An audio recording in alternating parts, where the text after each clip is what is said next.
कुर्बानियां भूल गए।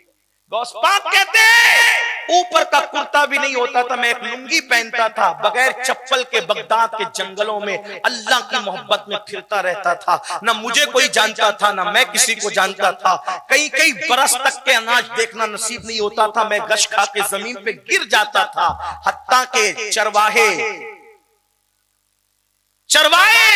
लकड़हारे शिकारी मुझे मुर्दा समझ के उठा के ले जाते थे और मुझे मुर्दा समझ के उठा के लावारिस लाश की जगह रख देते थे। फिर लोग मुझ पे नहलाने के लिए गर्म पानी डालते थे, तो मैं आंख खोल के कहता था क्या हुआ, तो लोग कहते थे कि तू तो मर गया था। फिर मैं नारे हक लगा करके जंगलों में भागता फिरता। फरमाया जो इम्तिहान मैंने दिए हैं, अगर वो इम्तिहान पहाड़ों पे डाल दिए जाते तो पहाड़ रेजा रेजा हो जाते। जब इश्क की मंजिल में ये इम्तिहान से आदमी गुजरता है और फिर कामयाब होता है, तो तब महबूब कहता है अब बता तेरी रजा क्या है। जब गौस पाक ने इम्तिहान दिए, कमोबेश 35 साल तक बगदाद में कोई नहीं जानता था, न वो किसी को जानते थे। फिर एक दिन कहा अब्दुल कादिर तू कामयाब हो गया इश्क की वादी में, अब बोल चाचा क्या है। तो कहा कि तू ही दे, तुझे जो देना है, मैं नहीं मांगता, तू दे।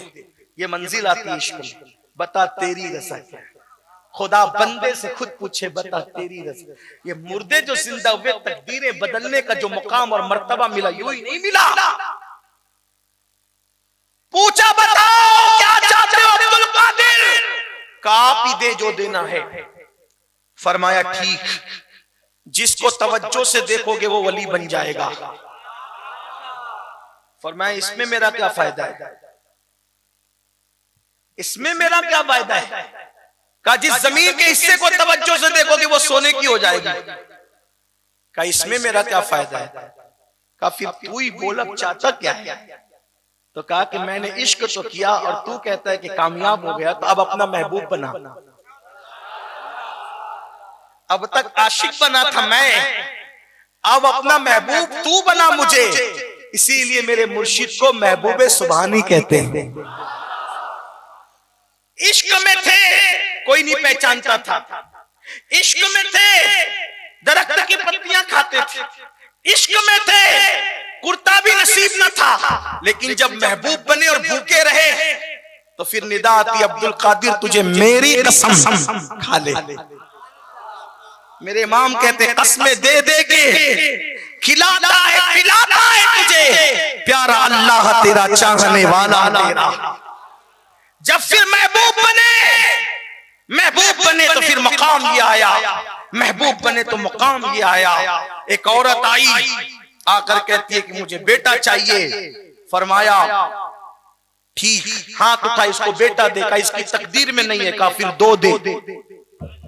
का प्यारे एक नहीं है तू दो कहता है, तो कहा तीन दे। का एक नहीं है प्यारे तू तीन कहता है, मौला चार अता कर। बाज लोग कहते हैं 7, बाज लोग कहते हैं 11। फिर कहा एक नहीं है तू 7 और 11 की बात करता है। तो अर्ज करते हैं जब कबूल नहीं करना था तो दुआ की तौफीक क्यों अता की। जब तौफीक अता की तो झोली भर देखा, यही तो तेरी अदा पसंद है। जा हमने इसको 11 बेटे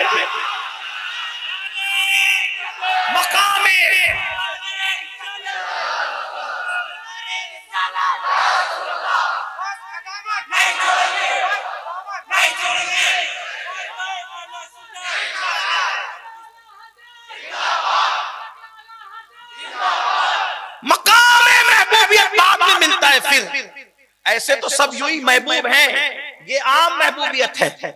इश्क के बाद की जो महबूबियत है वो खास महबूबियत है। अब आइए उसी पर गुफ्तगू कर लेते हैं। बोलो इश्क करोगे। आवाज थोड़ी कम हुई ना।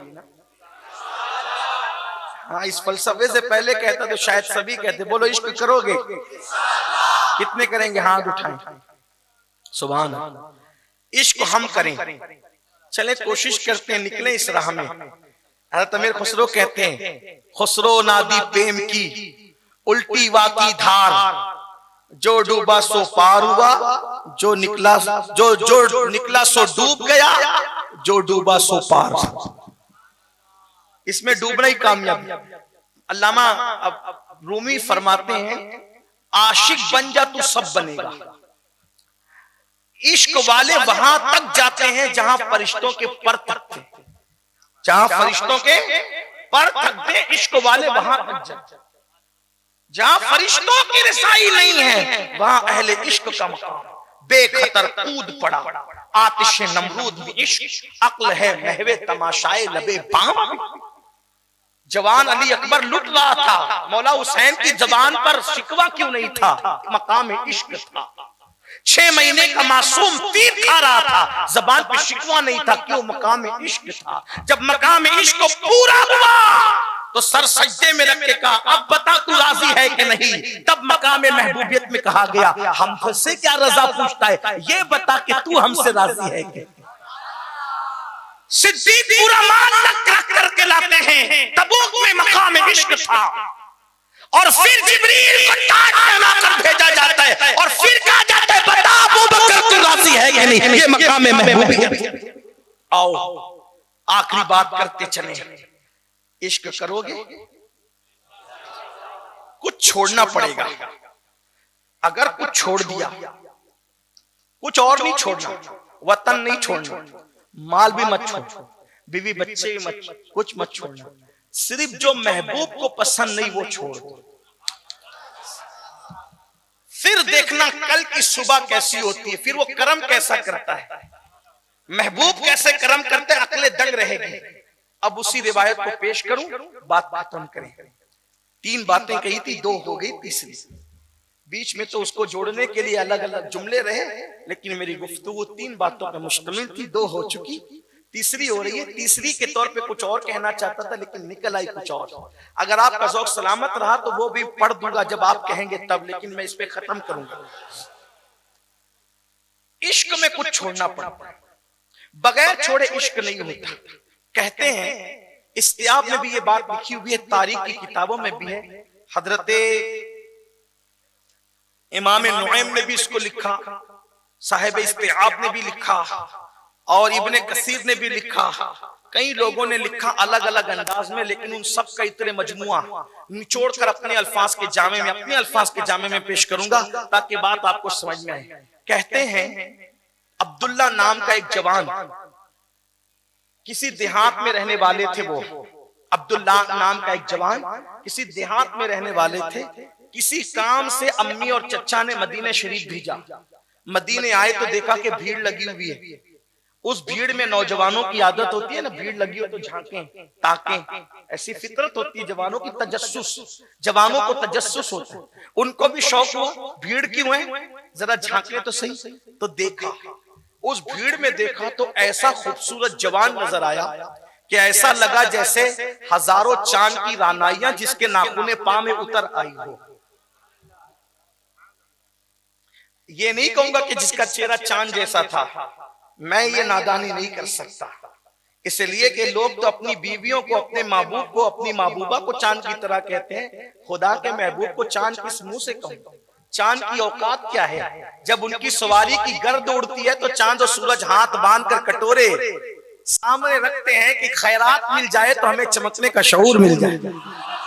मेरे इमाम कहते नूर की खैरात लेने दौड़ते हैं महरुमा, नूर की खैरात लेने दौड़ते हैं महरुमा, उठती है कि शान से गर्दे सवारी वाह वाह, आसमां गर तेरे तलवों का नजारा करता, रोज एक चांद तसब्बुत में उतारा करता, छुप गया चांद ना आई तेरे दीदार की ताब, अरे सामने गर कभी होता अभी तो सजदा करता। मैं तो अपने जवानों से यही कहता हूँ जो इधर उधर बैठकर तुम्हारे नबी पे भौंकते हैं, उनको गाली देने की जरूरत नहीं, उनको अपने नबी का हुस्न बताने की जरूरत है। जिस दिन उनको भी पता चल जाएगा कि अपने नबी की शान क्या है तो वो गाली देने की बजाय तारीफ करने पे मजबूर हो जाएगा, क्योंकि अपना नबी वो कमाल हुस्न हुजूर है कि गुमान नक्श जान नहीं, यही फूल खार से दूर है, यही चमना है कि दुआ नहीं, करूं तेरे नाम पे जा फिदा, न बसे जा दो जहां फिदा, दो जहां से भी नहीं जी भरा, करूं क्या करोड़ों जान नहीं। हर फूल में ऐब है,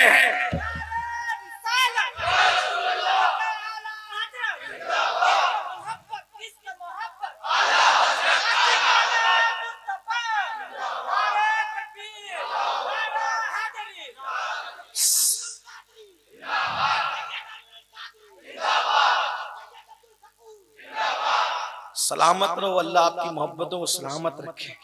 लेकिन मैं लोगों को कह चुका हूं, कहता हूं कि जब महफिल सजे तो मेरे नाम का नारा अभी मत लगाओ, इसलिए कि मेरे नाम का नारा उस दिन लगेगा जब मेरा खात्मा ईमान पर होगा, उससे पहले आप ना लगाएं। बस मेरे लिए दुआ करें, अल्लाह ने मुझे हर नेमत दी, बस अब एक नेमत की ख्वाहिश है कि अल्लाह ईमान पे रखे और ईमान पर महबूब के शहर में मुझे मरना नसीब करे, उनके कदमों में।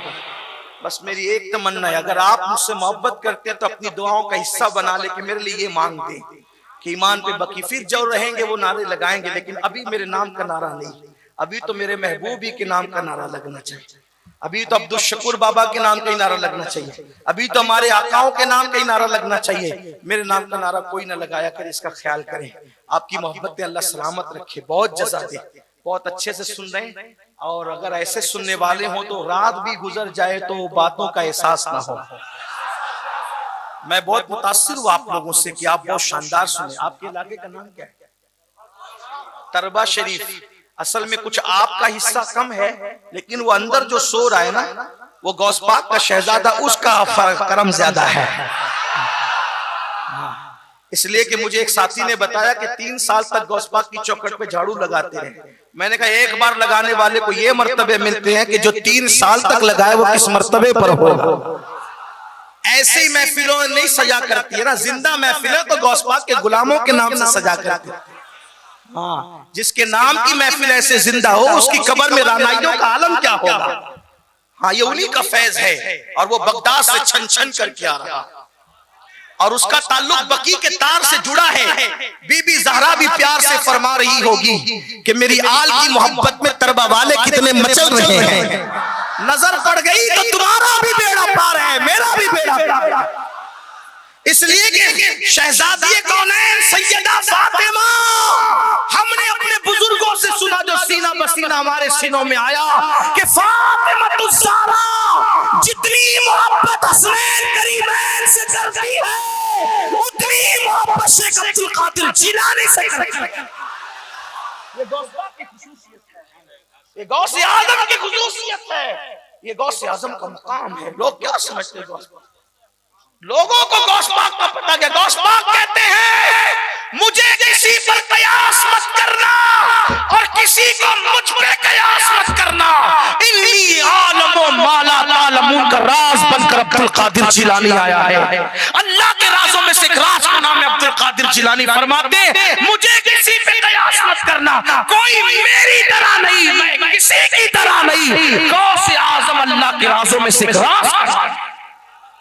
तो बात दूर निकली, अर्ज कर रहा था कि एक जवान देहात में रहने वाला अब्दुल्ला नाम का मदीने मुनव्वरा पहुंचा, भीड़ देखा। जब वहां देखा कि भीड़ है, झांका, देखा कि एक ऐसा हुस्न सरापा मौजूद है कि जिसके कदमों के नाखून में हजारों चांद का हुस्न सिमट आया हो। किसी से पूछा बड़ी सादगी से, कौन है ये? किसी ने कहा ये हमारे आका मोहम्मदुर रसूलुल्लाह है, ये वही है जो नबूवत का ऐलान करते। कहा मुझे भी कलमा पढ़ाओ ना और इनके दामन से वाबस्ता कर दो। सहाबा कहते हैं हुजूर इतने खूबसूरत थे, हुजूर इतने हुस्न वाले थे कि अगर कोई देख लेता दिल से शैदा हो जाता। फरमाते थे सहाबा अगर हुजूर के मोजेज़ात जाहिर ना भी होते, अगर कुरान का नुज़ूल ना भी होता, तो अल्लाह ने महबूब को हुस्न इतना दिया था जो देखता मुसलमान होने पे मजबूर हो जाता। अल्लाह अल्लाह। अब वो जवान कलमा पढ़ा, भीड़ थी, भीड़ ज्यादा थी, आगे नहीं गए, दिल में इश्क का चिराग जला के घर लौटे। तवज्जो करना के जुमले पर जल्दी जल्दी से पढ़ रहा हूं। जब घर पहुंचे, किसी ने जाके पहले चुगली कर दी थी उनके चचा को, क्योंकि बचपन में उनके बाप का इंतकाल हो गया था, उनका बाप मर गया था। माँ गरीब थी, गुर्बत की वजह से पाल नहीं सकती थी, तो चचा ने उनकी माँ को भी पाला था, उनको भी पाला था। किसी ने जाके चुगली लगा दी, तेरा भतीजा तो मोहम्मद का आशिक हो गया। वही फिदा सल्लल्लाहु अलैहि वसल्लम। जब भी हुजूर का नाम नामी आए तो दुरूद शरीफ पढ़ा करें, सल्लल्लाहु अलैहि वसल्लम कहा करें। और जब भी हुजूर का नाम लिया जाए तो आदाब और अलकाब के साथ लिया जाए। लेकिन चूंकि काफिरों के जुमले हमें नकल करने होते हैं तो मुकालमे का सही अंदाजा हो जाए, तेवर जुमलों के सही पता चल जाए। इसलिए मजबूरन हमें उनके जुमले इसी तरह नकल करने पड़ते हैं जैसा कि उन्होंने कहा है। तो अल्लाह अकबर, एक किसी बदबख्त ने चुगली लगा दी कि तेरा भतीजा तो मोहम्मद का आशिक हो गया है। रूह फिदा सल्लल्लाहु अलैहि वसल्लम जैसे ये घर आए, जवान थे, इब्तिदाई जवानी में कदम रखा था, जैसे घर आए चचा का तेवर बदला था। जो चचा रोजाना प्यार प्यार से नजर करता था, शफकत का हाथ सर पे रखता था, अपनी औलाद से ज्यादा प्यार करता था, आज उसका तेवर बदला। अच्छा अब्दुल्ला, तू बेदीन हो गया, तू मुर्तद हो गया, तू बेदीन हो गया, तू मुर्तद हो गया। लेकिन सुनो, इश्क में जो ताकत है वो किसी हथियार में नहीं। जो भतीजा चचा के सामने एक जुमला कहने की जुर्रत नहीं करता था, आज इश्क का दिल का प्याला इश्क से भर के लाया तो चचा के सामने जबान खोल के कहता था, चचा पहले बेदीन था, पहले बेदीन था, अब मैं दीनदार हो गया हूँ क्योंकि मोहम्मद रसूलुल्लाह का दामन मिल गया। उसने कहा मुंह चलाता है, निकाला चाबुक। अल्लाह अकबर, बकरियों को, जानवरों को जो चाबुक मारा जाता है, वो चाबुक जो है वो हजरत अब्दुल्ला पे बरसाने शुरू किए। इतना मारा कि मारते मारते थक गया और कहता था मोहम्मद को छोड़ दे, मोहम्मद को छोड़ दे, मोहम्मद को छोड़ दे। अब्दुल्ला बड़ी सादगी से कहते थे, चचा एक बार तू भी मेरे यार को देख ले तो तुझे पता चले कि सबको छोड़ा जा सकता है लेकिन अल्लाह के महबूब को छोड़ा नहीं जा सकता। मेरा आका इतना अच्छा है, मेरा आका इतना अच्छा है, उनको छोड़ा नहीं जा सकता। अब रोजाना सुबह शाम का मामूल हो गया। सुबह होती है तो अब्दुल्ला पे मार पड़ती है, शाम होती है तो अब्दुल्ला पे मार पड़ती है और रात दिन अब्दुल्ला का एक मुतालबा किया जाता है, अब्दुल्ला से छोड़ दे मोहम्मद को, छोड़ दे मोहम्मद को। लेकिन अब्दुल्ला कहते सबको छोड़ सकता हूँ, उनको नहीं छोड़ सकता। कहते हैं कि जब मोहब्बत और नफरतों की जंग होती है, नफरतें हार जाती है, मोहब्बतें जीत जाती है। ऐसा ही हुआ, नफरतें हार गई, मोहब्बत को जीत नसीब हुई और अब्दुल्ला के चचा ने फैसला कर लिया ये लड़का बदलेगा नहीं, ये जवान बदलेगा नहीं, इसलिए मारना छोड़ दिया। लेकिन एक बात यहाँ कहता हूँ मेरे अजीज, हम भी अपने आप को आशिक रसूल कहते हैं। बड़ी माजरत के साथ अगर हमारे घर वालों में से माज़अल्लाह किसी ने हमें हुजूर के लिए इतना मारा होता तो पता नहीं हम कहाँ पड़े होते, कहाँ नहीं हम पता नहीं कहाँ पड़े होते। जो कौम अपने नबी के नाम पर 10 मिनट में फजर की नींद कुर्बान न करे, वो कौम चाबुक क्या खाएगी, वो कौम डंडे क्या खाएगी, वो कौम मार क्या खाएगी। हम तो हलवे वाले, शीर खुरमे वाले, बिरयानी वाले आशिक रसूल हैं, हम तो कुर्बानी देने वाले कहाँ। और याद रखना, आशिकों को हलवे से क्या मतलब, वो तो महबूबों का मर्तबा है। अगर आशिक बने हो, आशिक तो नींद कुर्बान करता है। और मैं नहीं कह रहा हूँ, आप ये मत समझना कि ये गुस्से में आकर के क्या क्या कह रहा है, मुझे कोई गुस्सा नहीं मेरे भाई। लेकिन एक बात कहता हूँ, मैं अपनी बात नहीं कह रहा हूँ, हुजूर की बात कह रहा हूँ। सरकार फरमाते हैं, शेख अबू तालिब मक्की ऊतुल कुलूब में नकल करते हैं, आका ने फरमाया जो मुझसे इश्क का दावा करता है और पूरी रात सोया रहता है, मैं मोहम्मद ऐलान करता हूं कि वो झूठा है, झूठा, वो झूठा है, झूठा। जो मुझसे इश्क का दावा करे, पूरी रात सोता रहे, वो झूठा है, झूठा। अब बताओ, जो हुजूर से इश्क का दावा करे और पूरी रात सोता रहे, आका फरमाते हैं वो झूठा है, तो जो फजर में भी न उठे वो कितना बड़ा झूठा होगा, कितना बड़ा झूठा होगा। मुझे तो ऐसा लगता है कि हमारे मुल्क के जो है एक बंदे से ज्यादा वो झूठा होगा, क्योंकि एक बंदा हमारे मुल्क में ऐसा है कि वो झूठ बोलता है तो पब्लिक के सामने बोलता है, और हमारे अंदर इतनी जुर्रत पैदा हो गई कि हम हुजूर के सामने झूठ बोल रहे हैं, सैयदुल मासूमीन के सामने झूठ बोल रहे हैं। सोचो तो सही, इसका मतलब ये है कि हुक्मरान से पब्लिक 2 कदम आगे हो ही जाती है। जब पब्लिक इतनी झूठी हो जाए तो हुक्मरान भी ऐसा झूठा मिल जाया करता है। जब अल्लाह अकबर, किसी ने हज्जाज से कहा, हज्जाज, अबू बकर भी मुसलमानों के अमीर थे और तू भी मुसलमानों का अमीर है, तू कितना झूठा लफंगा है, और वो कितने सच्चे थे। तो हज्जाज भी बड़ा होशियार था, उसने कहा अगर रियाया अबू बकर, रियाया अबू हुरैरा हो तो फिर उनका हुक्मरान अबू बकर सिद्दीक जैसा होता है, अगर रियाया अबू हुरैरा हो तो उनका हुक्मरान अबू बकर सिद्दीक जैसा होता है, और रियाया तुम जैसी चिटिंगबाज हो तो उनका हुक्मरान भी फिर हज्जाज जैसा होता है। यही बात है, मुसलमानों तुम सुधर जाओ तो हुक्मरान भी सुधरे हुए मिलेंगे।